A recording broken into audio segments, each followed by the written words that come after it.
Pagi di Banda Aceh selalu datang dengan cara yang sederhana, tidak meledak-ledak, tidak menuntut perhatian. Ia hadir pelan, seolah mengajari manusia bahwa awal yang baik tidak harus riuh, cukup jujur dan bersih. Faris duduk di meja makan rumah uminya. Secangkir kopi hitam mengepul, aromanya mengingatkan pada pagi-pagi lama yang dulu sering ia lewati tanpa banyak bicara. Uminya sibuk menata piring, geraknya teratur, seperti seseorang yang sudah menyiapkan sesuatu, bukan hanya sarapan, tapi juga percakapan. Faris, panggil Umi, tanpa menoleh. Iya, Umi, kamu sudah hampir 30. Kalimat itu meluncur tenang, tapi Faris tahu, kalimat semacam itu jarang berdiri sendiri.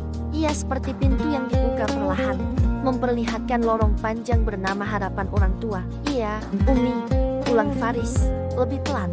Umi duduk di hadapannya. Wajah perempuan itu tampak lelah oleh usia, tapi matanya masih menyimpan keyakinan seorang ibu yang merasa tahu apa yang terbaik untuk anaknya.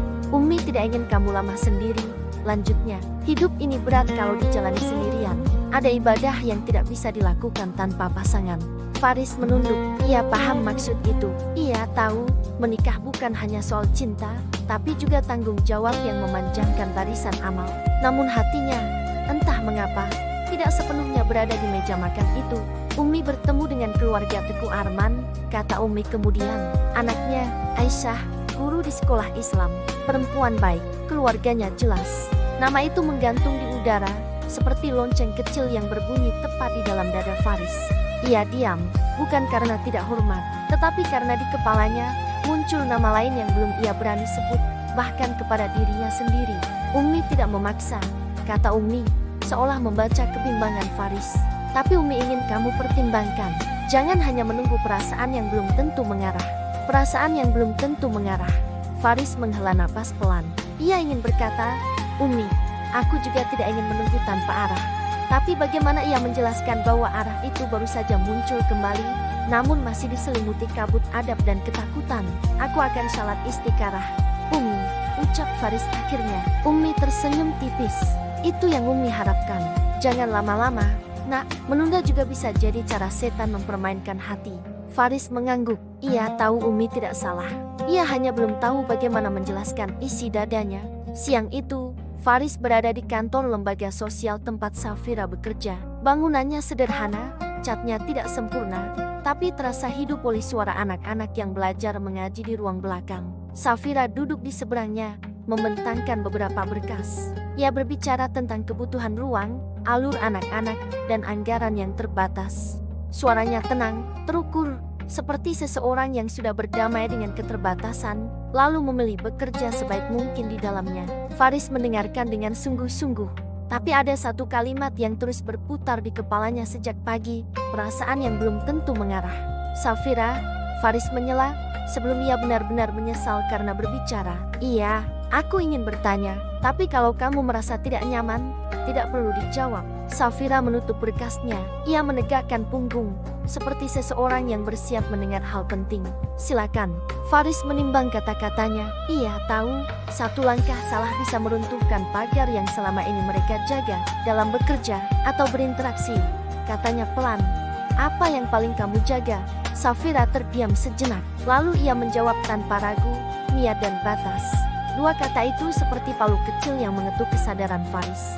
Aku percaya, lanjut Safira, tidak semua kedekatan harus dilanjutkan, dan tidak semua rasa layak diperjuangkan kalau jalannya tidak jelas. Faris menelan ludah, karena Safira menunduk sebentar, lalu menatap Faris lagi. Aku tidak ingin membiasakan hatiku berjalan tanpa tujuan yang halal. Kalimat itu tidak diarahkan langsung kepada Faris, tapi Faris merasa ia sedang diajak bercermin. Maaf, Safira menambahkan pelan. Aku bukan sedang menasihati. Ini prinsip yang aku pegang. Faris mengangguk. Terima kasih sudah jujur. Ia berdiri. Ada perasaan aneh di dadanya. Lega sekaligus takut. Lega karena Safira tidak membuka pintu setengah-setengah. Takut karena itu berarti, jika ia ingin melangkah, ia tidak bisa main-main. Sore menjelang maghrib, Faris menemui Tengku Razi di dayah kecil dekat rumah. Lelaki itu menyambutnya dengan senyum yang tidak pernah menilai, hanya mengamati. Kamu kelihatan lebih banyak diam, Faris, kata Tengku Razi setelah mereka duduk. Biasanya orang yang banyak diam sedang disibukkan oleh hatinya sendiri. Faris tersenyum pahit. Saya sedang takut salah jalan, Tungku. Tungku Razi mengangguk. Takut itu baik, tapi jangan sampai takut membuatmu berhenti. Faris menatap lantai. Bagaimana kalau cinta datang? Tapi saya belum siap memastikannya. Tungku Razi tersenyum, lalu berkata pelan, seolah takut kalimatnya melukai. Cinta itu bukan soal siap atau tidak siap. Cinta itu soal mau bertanggung jawab atau tidak. Faris terdiam. Kalau kamu hanya ingin merasa, lanjut Tungku Razi, itu bukan cinta, itu ujian. Tapi kalau kamu ingin menjaga, itu sudah satu langkah menuju ibadah.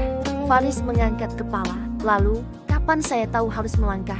Ketika kamu lebih takut melukai Allah daripada kehilangan manusia, jawab Tungku Razi tanpa ragu. Azan maghrib kembali terdengar. Faris berdiri, hatinya berat, tapi arahnya mulai jelas. Di dalam sujudnya, ia berdoa, "Ya Allah, jika nama yang Umi sebut bukan untukku, jauhkan ia dengan lembut. Dan jika nama yang belum berani ku sebut itu Engkau takdirkan untukku, ajarilah aku datang dengan cara yang Engkau ridhoi, atau cabutlah ia dari hatiku sebelum aku berani melanggar batasmu." Ketika Faris bangkit dari sujud, ia tahu satu hal, menunda bukan lagi pilihan yang aman. Bersambung. Jangan lupa like dan subscribe untuk kelanjutan kisahnya.